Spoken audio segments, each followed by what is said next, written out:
তো রোজ রোজ চুরি করে খাওয়া। হ্যাঁ, এই দেখো বন্ধুরা, এই যে বাইরের বাচ্চাগুলোর জন্য আমি এখানে ভাত মাংস রেখেছি। এখানে অনেক মাংস ছিল, সেই মাংসগুলো সব নামিয়ে নামিয়ে খেয়েছে। এইরকমভাবে চুরি করতে থাকলে আমি কি করব? এইভাবে যদি চুরি করতে থাকিস আমি কি করব? রোজ রোজ এইরকম শুরু করেছে। হ্যাঁ, রোজ এবার পালাচ্ছে। কিছু বললে ওই সিঁড়ির ওপরে উঠে বসে থাকছে যাতে আমি ধরতে না পারি। এই তুই চলে যা, তোর বাচ্চা কাচ্চা নিয়ে তুই চলে যা, আর সহ্য হচ্ছে না। তোর বাচ্চা কই? তোর বাচ্চা কই? এই তুই নিয়ে চলে যা। কোথায় রে বাচ্চাটা?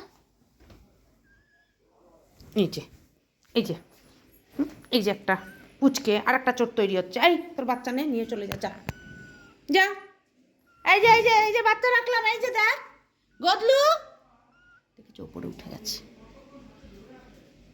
এই যে বাচ্চা পড়ে রইলো এখানে, বাচ্চা কিন্তু ফেলে দিয়েছি আমি। গলার আওয়াজে আসেনি তো, দেখো আসে না।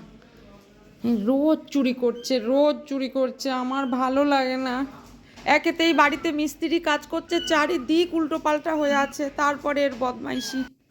ওই যে, ওই যে এসছি তো, ফেলে দিয়েছি। যা, নিয়ে যা, বাচ্চা নিয়ে চলে যা, যা বাচ্চা নিয়ে চলে যা তুই। আমি রাখবো না তোদের, তোদের রাখবো না। হ্যাঁ, 5 বেলা করে খেতে দিচ্ছি তোকে, 5-6 বেলা করে, আর তুই এইরকম অত্যাচার শুরু করেছিস। দেখছো, দেখছো, দেখছো। আচ্ছা লাগবে বাচ্চাটা, আমি তুলে রাখছি, দাঁড়া দাঁড়া দাঁড়া। এবার নিয়ে আসতে, দেখো দেখো, নিয়ে যাবে এবার। অত্যাচারও করবে, আবার আমার ঘরেও থাকবে। কি যে জ্বালাচ্ছে ও। আমাদের সেদিন মাছ নিয়ে চলে গেছে, আমি রান্না করতে করতে ওদিকে একজন ডেকেছে, গেছি, মাছ নিয়ে চলে গেছে। না, তুলে দেবো না বাচ্চা, থাক থাক বাচ্চা ওখানে পড়ে।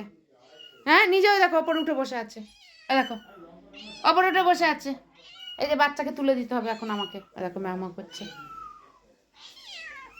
কেন তুলে দেবো কেন? চুরি করার সময় মনে থাকে না?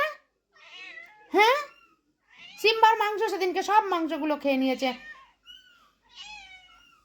কি হারে জ্বালাচ্ছে, আমার আর ভালো লাগে না। কি হারে জ্বালাচ্ছে, মনে হয় কি টাস টাস করে মনে মেরে মেরে মেরে মেরে ইয়ে করে দিই শয়তানটাকে। এর আগের দিন দুধটাকে বার করে রেখে আমি মিস্ত্রি ডেকেছে গেছি, আর এসে দেখি দুধের বাটিতে মুখ দিয়ে খাচ্ছে। এইভাবে রোজ চালাতে থাকলে কি করে মানুষ পারে? হ্যাঁ, এই এখানে ভর্তি মাংস ছিল।